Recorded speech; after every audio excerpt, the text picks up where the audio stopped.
There are 4 amateur habits that are totally killing your pickleball game. The third one is probably the most common and you're going to want to clean up right away.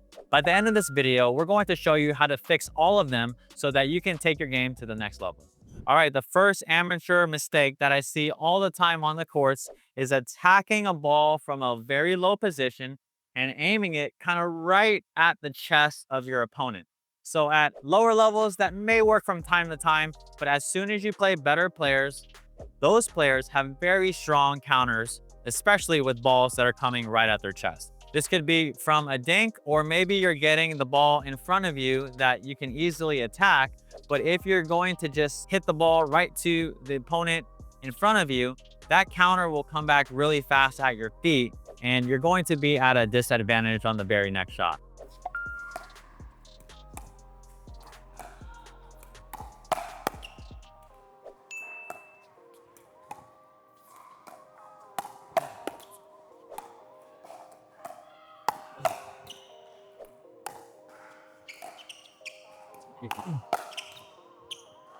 All right, so just like you saw in those examples, if we're attacking from a really low position, or if we're off the non-volley zone line and we're attacking right at the body against good players, that's not a good play. So the fix is dink those balls because they're really low. Or if we are going to attack them, we have to find a spot that is more uncomfortable, maybe like a chicken wing, or have them reaching to their left towards their backhand.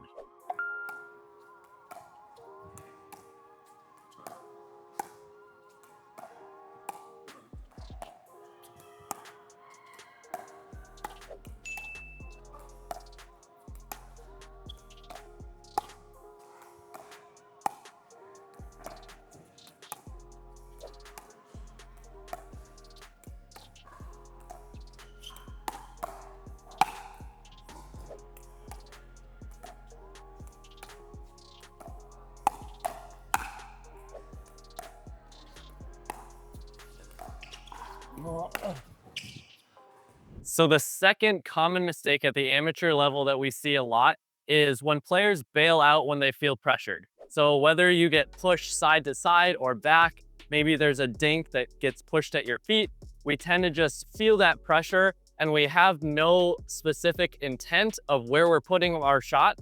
We're just panicked and we go into panic mode and shove that ball wherever we choose.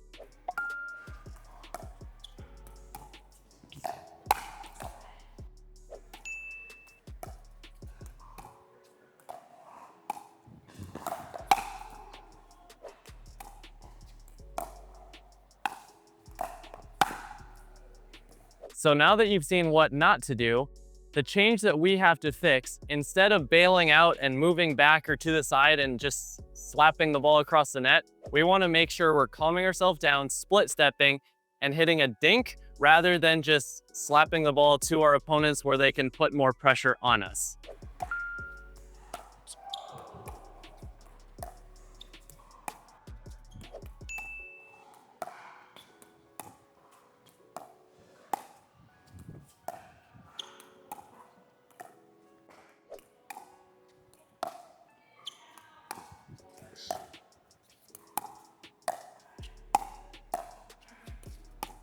Really quick, if you're gaining value from this video, we'd really appreciate it if you hit that subscribe button. Doing that helps us make more videos like this. Also, if you'd like to learn every shot in the game the right way, scan the QR code here or click in the link in the description. All right, so now let's jump into the third thing that I see amateur players struggling with all the time, and that is popping up their dinks. Whether they're popping it up off of the bounce or they're popping up their volley dinks, either way, they just don't have good control and they're popping it up for their opponent to put away or to apply offense on them.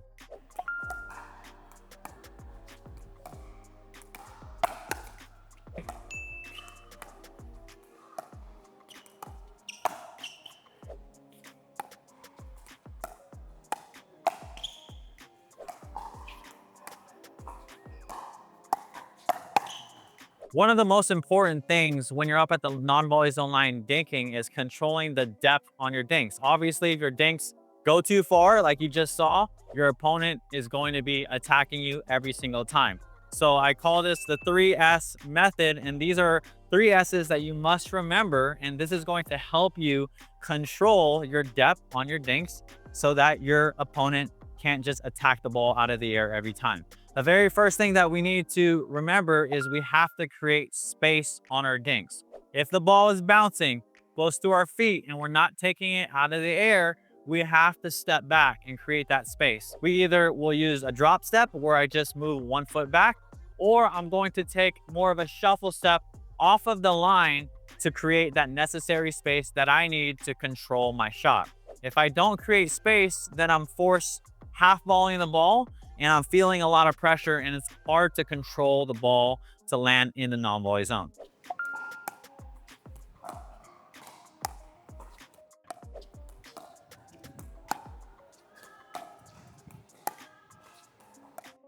All right, now let's jump into the second S. Now that we know that we have to create space, we also have to make sure that we control our swing speed. The speed of your swing directly affects how far that ball is going to go. So if I have a really fast swing on my dinks, that is going to push that dink a lot further than I want. And now my opponents are going to be attacking it. So when I'm practicing here, so Sammy and I are going to dink, you notice all my dinks are fairly slow. So I'm creating that space. And whether I'm hitting topspin or just lifting, you're gonna notice that my swing is very, very slow. Okay, so that's how I control my depth. A lot of you out there are dinking like this, and you're actually creating space, but your swing is very fast. It's very fast, and now your balls are carrying past the non-volley zone, which is what we don't want. All right, the third S, let's jump into it, and that is the size of your swing. It's really important that we also know another thing that affects how far we hit the ball is our size, okay? So if I have a very long follow through, high follow through, that is going to actually push that ball a lot further, okay? So what's really important that I make sure that I watch my backswing so that it's very minimal or in front of me, and then I'm just lifting towards my target, okay? So me and Sammy are gonna dink here again. On the forehand side, the size of my swing is small to medium, right? If I'm doing this, then now my ball's carrying really, really far past the non-volley zone. But if I create that space, I control my swing speed and I control the size of my swing, now I can actually get the ball to land exactly where I want, and I could put pressure on my opponent that way. All right, so the fourth amateur common habit that we see a lot on the court is not applying enough pressure when your opponents are trying to make their way to the kitchen line. Whenever our opponents are trying to make their way through transition, I want to think of doing two things. Either one, taking the ball out of the air to limit the time that my opponents have to react, or two, taking the ball off of the apex, off of the bounce. The one thing that I do not want to do and that I want to avoid is short hopping the ball. Okay, I always like to say, whenever we're hitting our fourth shots or when our opponents are making their way up to a line, never short hop the ball. Because what that does is it doesn't allow me to put any topspin or pressure on my opponent. And once my opponent sees my paddle head drop down here and I'm half volleying that ball, it's a free pass to the line for my opponents, making it way too easy for them.